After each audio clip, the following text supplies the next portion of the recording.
How does small business move forward in these historic times? We go all the way to Madison, Wisconsin, and we say good morning and hello to Jim Pientka. Jim is with a company called Iconica.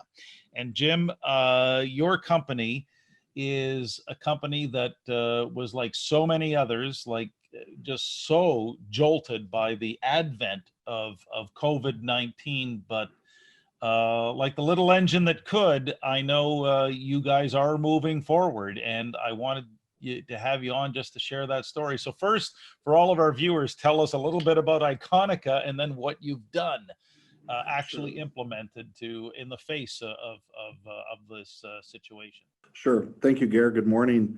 Well, Iconica, at our core, we're an architectural engineering and construction company. We work as a team together, as many people do. But the reality is, I've become frustrated with how the construction industry is viewed by many, and we've taken the approach of we want to change the attitude of how people look at the construction industry, because it's not all about dishonesty, deceit, false promises, et cetera. We believe you can, honor your commitments, create a great set of documents, create a great experience for your customer, and make the remodeling or new construction experience in commercial construction just an outstanding process.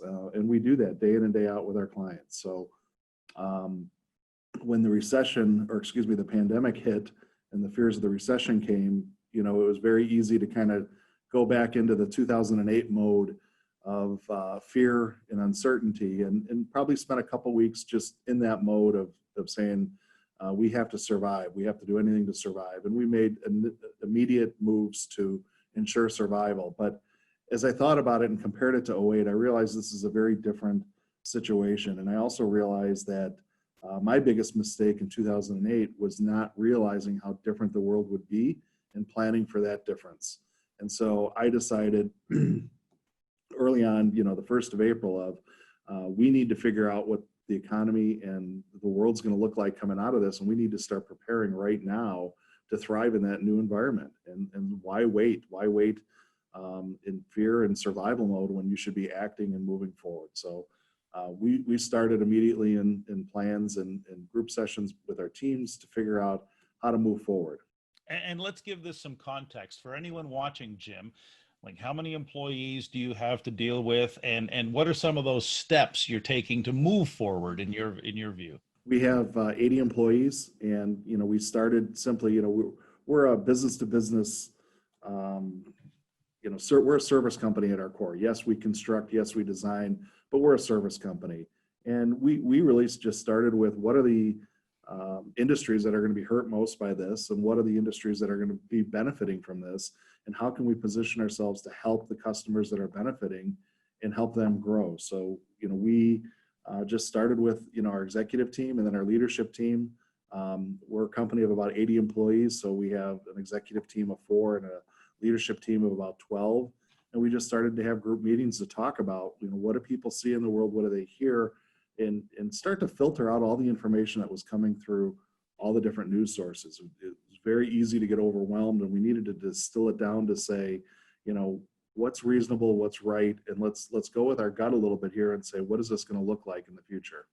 I know one of the things that has been talked about is the need for CEOs, executives to be communicating even more with their people. And I know you've done that and actually jumped in with video on a very consistent basis to make that happen. Tell us about that. So after the first 2 weeks of giving written updates and not getting any responses from employees, I decided to shift gears and go to videos. And it was very well received. People liked the personal touch.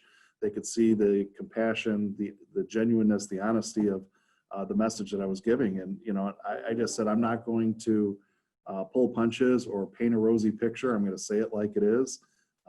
I want people to understand what we're going through, what we're struggling with, and help us figure out how to get through it.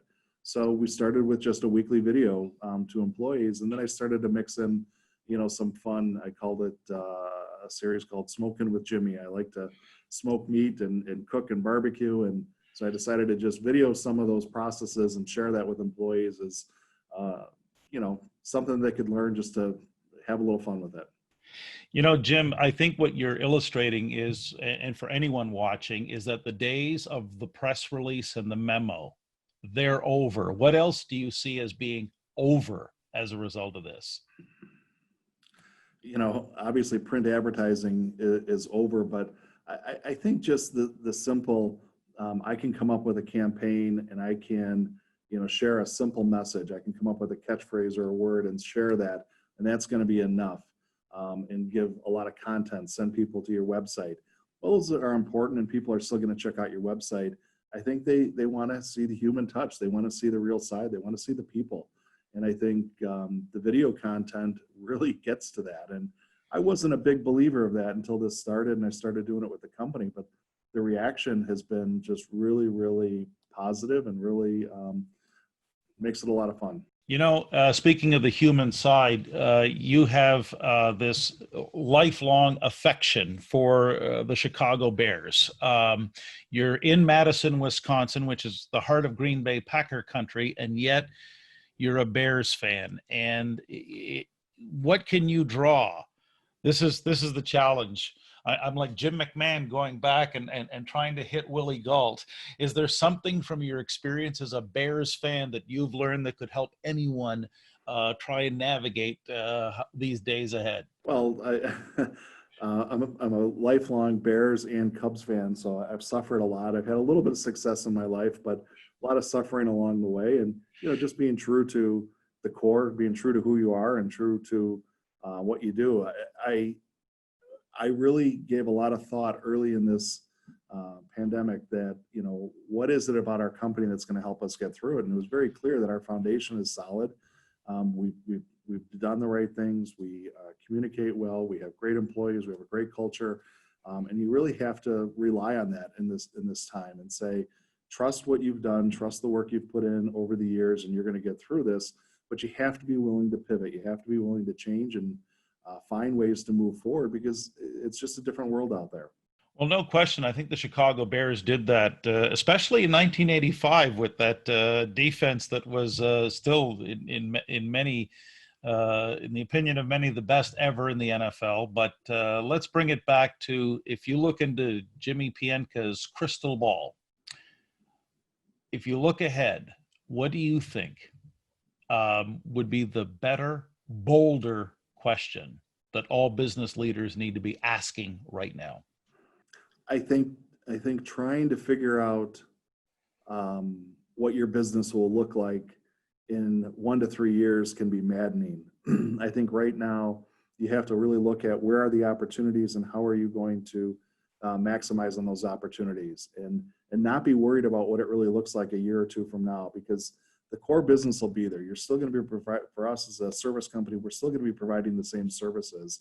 It's going to be different clients and different things. And I'm just not going to get hung up on the simple, stresses of trying to figure out what is that crystal ball and what does it look like. You just got to go to work, put your head down, and do your job day in and day out. And I think that's what, lifelong football fans and people that work hard, play hard, just do it naturally and intuitively.